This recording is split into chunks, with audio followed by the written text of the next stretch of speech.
जय हिंद, वंदे मातरम। सभी अभिभावकों, सभी बड़े बुजुर्गों, सभी माताओं और बहनों को मेरा प्रणाम, सादर प्रणाम। मैं अरविंद किशोर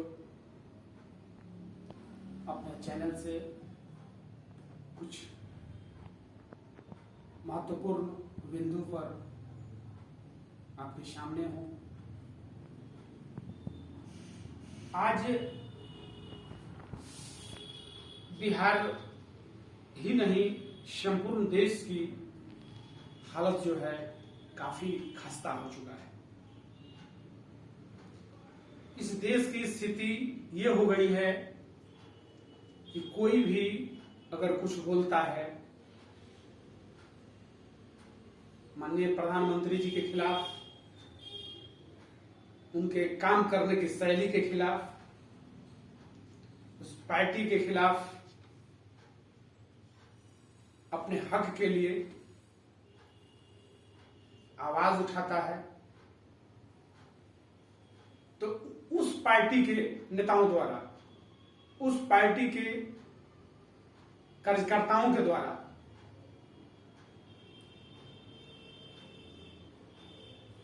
कांग्रेसी, देशद्रोही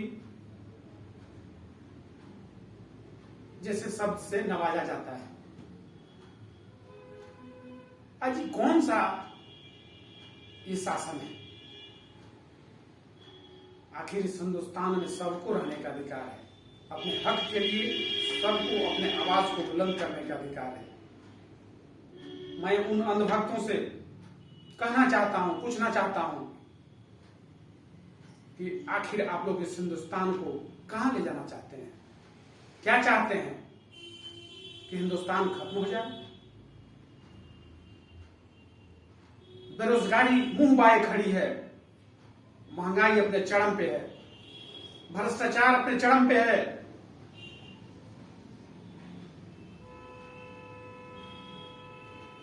और इस कोरोना जैसी महामारी में हमारे प्रधानमंत्री माननीय श्री नरेंद्र मोदी जी एक प्रदेश के चुनाव में 20 सभा करते हैं। लोगों के जान के जोखिम में डाल करके अपने कुर्सी के लिए ये सारा खेल हो रहा है। और कोई कुछ बोलता है, हमारे किसान जो हैं 6 महीने से ज्यादा से आंदोलन कर रहे हैं, उनके बारे में किसी को सोचने की सूझ नहीं है। हमारे प्रधानमंत्री, हमारे गृह मंत्री, सत्ताधारी दल के सभी नेताओं से मैं कहना चाहता हूं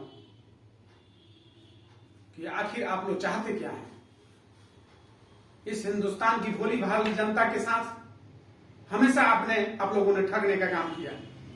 इस भोली भाली जनता को आप लोगों ने ठगने का काम किया है और आगे भी ठगने पर ही उतारू हैं। लेकिन इस बार ऐसा होने वाला नहीं है। इस बिहार की, इस हिंदुस्तान की शिक्षा व्यवस्था पूरी तरह से खत्म हो चुकी है। स्वास्थ्य पूरी तरह से खत्म।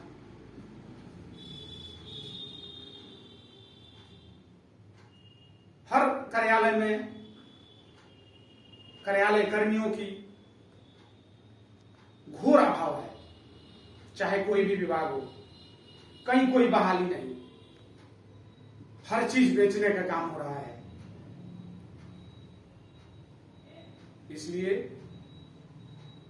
मैं प्रधानमंत्री जी से आग्रह पूर्वक या उनके नेताओं से, भारतीय जनता पार्टी के सभी नेताओं से, उनके कार्यकर्ताओं से हाथ जोड़ करके विनती करता हूं कि आप भी अपने हद में रहिए और जो आदमी अपने हक के लिए आवाज बुलंद करता है, उस आवाज को सुनिए और सुन करके अपने आपके आका जो हैं, जो आपके बड़े नेता हैं, उनके पास पहुंचाने का काम कीजिए, ताकि जो काम है, जिस काम के लिए आवाज उठा रहे हैं, चाहे कोई भी हो, युवा हो, बेरोजगार हो, कोई आम जन हो, उसके काम को तरजीह देने की जरूरत है ताकि हिंदुस्तान आगे बढ़ सके। नहीं तो आने वाली स्थिति जो है बहुत भयावह हो जाएगी और इसको संभालना बहुत ही मुश्किल हो जाएगा। और मैं तो साफ कहना चाहता हूं कि आप लोग जिसको कांग्रेसी कहते हैं, लगभग इस देश में 60 साल से ज्यादा कांग्रेस ने राज किया है, लेकिन कांग्रेस ने जो कर दिया है, आने वाले जितने भी नेता हैं या अभी के जो प्रधानमंत्री हैं वो काम नहीं कर सकते हैं। IIT जैसी संस्था की स्थापना नहीं कर सकते, IIM जैसी संस्था की स्थापना नहीं कर सकते, एटॉमिक रिसर्च सेंटर की स्थापना नहीं कर सकते, JNU जैसे विश्वविद्यालय की स्थापना नहीं कर सकते। ये सब कांग्रेस की ही देन है। कम से कम इतना तो शर्म कीजिए, बोलने से पहले सोचिए तो कि हम क्या बोल रहे हैं। आज कांग्रेस के बदौलत ही हिंदुस्तान यहां खड़ा है। उस समय साधन, संसाधन, टेक्नोलॉजी सबकी कमी थी, उसके बाद भी हिंदुस्तान आज यहां खड़ा है। यह कांग्रेस की ही देन है। हम और आप बोल रहे हैं तो कांग्रेस की ही देन है, न कि माननीय नरेंद्र मोदी की देन है। कांग्रेस पार्टी ने जो नींव रखी है, उस नींव पर आज तक किसी भी दल ने, जो भी सत्ता में रहे, एक ईंट भी रखने का काम नहीं किया है। इसलिए मैं सभी अंधभक्तों से,